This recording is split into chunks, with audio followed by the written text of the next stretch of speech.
क्या जेईई और नीट की परीक्षाएं टल जाएंगी?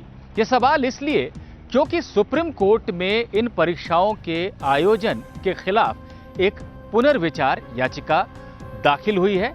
याचिकाकर्ता 6 राज्यों के मंत्री हैं। कायदा कानून के इस वीडियो में बात इसी मसले की।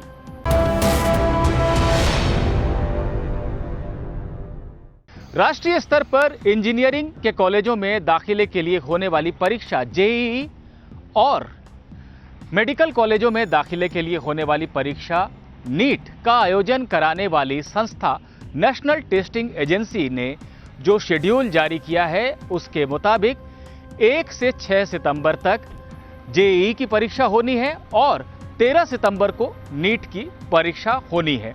कोरोना के इस दौर में इन परीक्षाओं के आयोजन को रुकवाने के लिए पहले सायंतन विश्वास समेत कई छात्रों ने एक याचिका सुप्रीम कोर्ट में दाखिल की थी जो 17 अगस्त को सुनवाई के लिए लगी थी।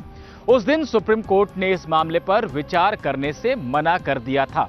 जस्टिस अरुण मिश्रा की अध्यक्षता वाली 3 जजों की बेंच ने कहा था कि हम छात्रों के 1 साल को यूं ही बर्बाद नहीं होने दे सकते। देश में तमाम जरूरी चीजें हो रही हैं, ये परीक्षाएं भी बहुत जरूरी हैं। सुप्रीम कोर्ट के इस आदेश के बाद यह लगभग तय हो गया था कि परीक्षाएं अपने तय कार्यक्रम के मुताबिक ही होंगी।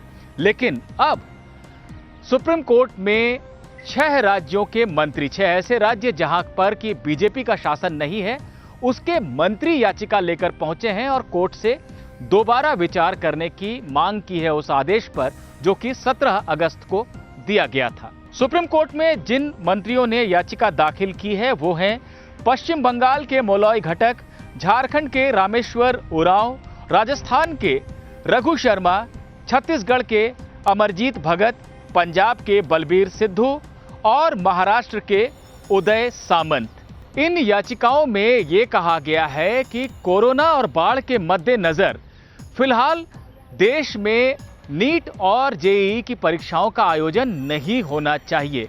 इससे छात्रों के स्वास्थ्य को गंभीर खतरा होगा।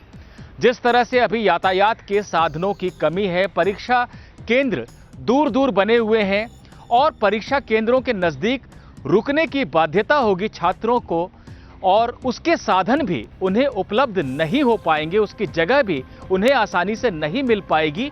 ये तमाम परिस्थितियां हैं जिसके चलते छात्र और उनके परिवार पर गहरा मनोवैज्ञानिक दबाव भी पड़ेगा। ऐसे में यह परीक्षा अभी नहीं होनी चाहिए।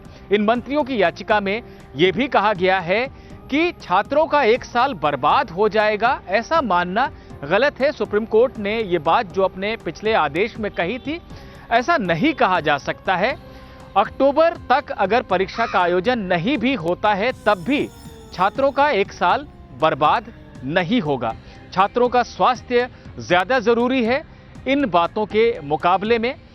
याचिका में यह भी कहा गया है कि अगर परीक्षा का आयोजन किसी वजह से नहीं हो पाता है तो 10वीं और 12वीं की परीक्षा में जो अंक छात्रों ने लाए थे उसके एवरेज के आधार पर, उसके औसत के आधार पर भी इंजीनियरिंग और मेडिकल कॉलेजों में दाखिले की योग्यता तय की जा सकती है। तो ये याचिका दाखिल हो गई है। वकील सुनील फर्नांडीज के जरिए ये याचिका दाखिल की है। 6 राज्यों के मंत्री, जैसा कि तय हुआ था राज्यों के मुख्यमंत्रियों की बैठक में, उसके मुताबिक याचिका उन्होंने दाखिल की है।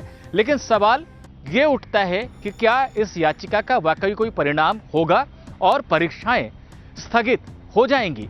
याचिका शुक्रवार को दाखिल हुई है। शनिवार और रविवार को कोर्ट में आमतौर पर कोई सुनवाई नहीं होती है।